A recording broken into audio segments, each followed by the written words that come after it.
friends, I am Dr. Sadeep. Welcome to everybody to our new topic today. So I have told you that I will discuss about case taking. So how to take a case? So this is a very difficult part of our process in the dealing of the patient.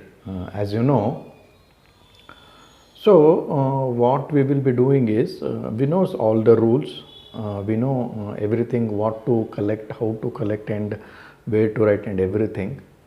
But unfortunately for a beginner, it will be a haphazard thing or a confusion thing. So in my view, every individual physician or every new medico or every new practitioner must have his own proforma or own format of a set of questions what he want to ask and how he wants to go with the patient to understand his disease and to understand his personality, his individuality, so that this all will help in the diagnosis of the patient and remedial prescriptions. So this is one side. So other side is, so how to start with. So patient comes inside, so he starts telling his symptoms. So before that, we must have an idea of a patient and his attitude. So when he walks into our clinic, before that he is manifesting or he is telling so many things without talking. So this has a very strong mental aspect. So this can be taken as a mental symptom or a mental rubric, and it can be, the case can be solved. This is one of the aspect. So I will give my proforma, how I done the proforma, and how I will display side by during the talk. You just go through that and you can copy it and you can use the same, or my understanding is you must have your own proforma or a format of questions or format of things, how you will go with the patient and understand his disease and his and himself. So first of all, as you know, basic information about name, age, sex, occupation, address. So this all, as you know, you must collect it properly, so that the communication in future will be more easy, and we can ask what is happening, what is not happening.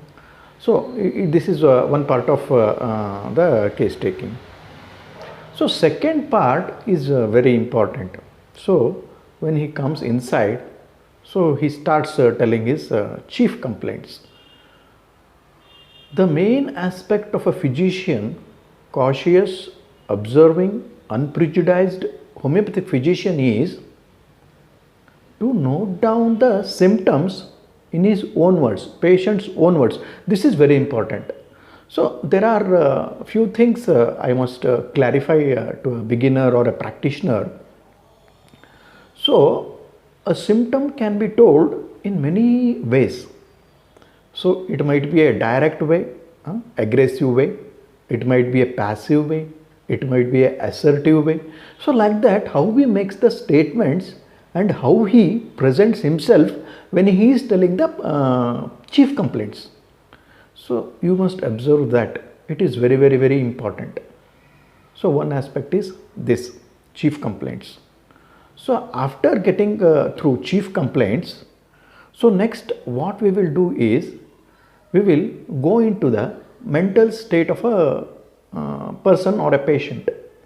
In mental state, he will be revealing many things unknowingly, and he will be telling all the things without his own understanding or with his own his own expressions. So he will be expressing many things in his eyes, in his look, I mean to say, and in his actions, and in his talk. So there are three levels of gestures a homeopathic physician must observe. So one is his voice, tone, speech. The second is his actions, what he is doing during telling the symptoms. So this is very, very important. And another thing is, telling the symptoms, he will be narrating many a times his relative symptoms or unnecessary things. So at that time, what we must do is, we must bring back the patient to his complaints, so that we can understand his complaints in detail, in depth, and we can be in a good position to help the patient. So in mental aspects, he will be telling many things. So whatever he is telling, you must note down. Whatever he is expressing must be noted down. After that, we must also give a focus on his day, how he spends the day, like what is his daily routine, so that we will understand his mental state, physical state, and his moral state, so that we can get to know in his daily routines. And one specific question I will be asking, which is against homeopathy, but I will be interested in knowing his special, desire to do whenever he is free. So this is the question usually I will be asking for every patient. In free time, what he will be doing. So this is very, very important according to me. Whenever a person is free, he will be starting doing whatever he loves, whatever he is interested, whatever he is very much attached to. So that will give a very strong mental symptom or a mental rubric for you. So this is one of the things I will be focusing on. And in mental state, as you know, so you can ask about desires, aversions, and you can ask about his irritability, fears. You can ask about many things in mental state, but before that he will be only expressing the things. So when he is expressing in his own words, that all words to be taken as it is said by him. He may be telling in a direct way, I am having something, I will be facing this problem, like that, he will be saying. So all will be written in his own language, so that we will form these symptoms into a rubrics further. So another aspect, whenever you are noting down a chief complaint or a mental symptom or any symptom, you must also note down the timeline when it has started. So he will be telling those things when the symptoms has started and how the symptoms has started. So if he is telling it, clearly mention it point by point, and you must take it a note, so that it will be very, very helpful. So this is about chief complaints and mental aspect of a patient. Next comes the physical symptoms. So physical symptoms can be divided into two aspects. One is subjective symptoms and another is objective symptoms. So subjective and objective, as you know, so whatever is his feelings, whatever his sensations, whatever his very specific pinpointed symptom with a sensation is all subjective. So objective is, you will be observing those symptoms, wherein allopathic system will come into play, or your clinical knowledge come into play. And even if you know the proper diagnosis, proper pathology of a disease, proper disease manifestation techniques or disease manifestation processes, then it will be very, very helpful for a homeopathic physician. So whenever you are taking A physical symptom, the physical symptom must be in total. I mean to say, the timeline must be taken, location, sensation, modality, concomitant and PQRS symptoms, all in a very systematic manner. So you will be asking, sir, if they don't tell what to do. So don't worry. First, whatever he is telling, first note down clearly, one by one, one by one, one by one. Then you can fill up the things once a total thing is stopped by himself. Okay, so this is the technique you must apply. So when physical symptoms are totally taken by the timeline, sensation, location, modality, concomitant and PQRS symptoms, you can add some more to this, his specific individuality, if he is any, if he has any idiosyncratic things, like if he is sensitive to some things, if he is not well with some things, let it be weather or eatable or anything, idiosyncrasy must be taken into consideration. After physical, you must go through the, after physical, you must go to the emotional aspect of a patient. So in emotional aspect, all the things to be noted, how the cause of the disease started, how the disease started, cause of the disease and everything to be noted. So in the physical, as we are already told, now it is emotional. So in emotional also you must go through the timeline and cause of the disease and what he feels, that how the disease has started. So this is one aspect. So next is miasmatic aspect of the disease. So in this there are three theories, like three schools of doctrines or three schools of miasms. As you know, one is layer theory, another is facial analysis of a miasm is another one, and another one is temperamental analysis. So these three schools has done a very good work in understanding the miasms. So nowadays a homeopathic physician who is aware of the updated knowledge will be knowing all these three schools.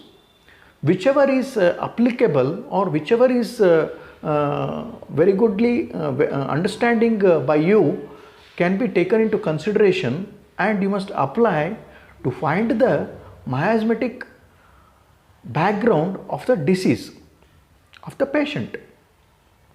So is this all three schools, I will make a separate video about this. I am just telling in short. So this is very important in case taking. So in case taking, we have already gone through so many things, but ultimately we must have some basic rules we must follow whenever you are taking the case. Those rules are: never ask a direct question, never ask a patient a question relating to the remedial picture in your mind. So never ask a question about the specific things. So these are the rules you must follow during case taking. As our Herbert Roberts says, this is very important rules. So 5-6 rules are very important. So 1 or 2 I have already told. Keep the patient talking is very important. And second is, never ask direct questions. Do not ask any questions on remedial aspects. Do not form any like individualistic way of asking a question, so which hurts the patient. So this is about the rules applied during case taking. So Herbert Robert has clearly mentioned all the things, what to do, what not to do. So you can go through the book and it will be helpful for you. I just mentioned a point wise things. Next, we must also consider if a patient is a lady or a girl above 15 years, menstrual functions are to be noted properly. Another last aspect what you must look into is the dream, sleep, which is also a mental aspect of a patient. So in this, you must go in detail by asking one by one how his sleep, how his dreams, and in dreams analysis it will be a difficult part, but a beginner should have a touch about these dreams, sleep, all the things. So in physical I have already covered so many things. I will display the total format what I am using to. So I think I have covered almost all the aspects of the case taking. So if you have any doubts, please tell me in the comment section so that we can discuss this matter in a more detailed way, or a what to say, like more understandable way, so that the beginner or the physician who is in charge of a case will be fully satisfied by his case taking. Properly taken case is half cured, our masters tell this. So I was wondering why this is like that, but after knowing a total case taking and the total application of the things, the doctors or the masters was telling truth. Properly taken case is half cured, simply because after taking proper case taking you can form the rubrics very easily, and once the rubrics are formed, it is not so much difficult to cure the case. Let it be cancer, let it be diabetes, let it be anything and whatever the thing. Today we have discussed about the case taking, friends. So if you have gone through the total video, please send to your loved ones and your friends so that they can enrich the thing by seeing this video. So my effort is to make the things more simple, more understanding, so that homeopathy has its own say in the society. I am not telling that we must improve homeopathy. It is our improvement which will improve the homeopathy. It is our lagging which is demoralizing or creating a problem in the society, and more masters, more mature people will come, like more matured masters will get together and serve the society. So this is the total discussions today. I think it has satisfied your hunger of case taking. Thank you for watching the video.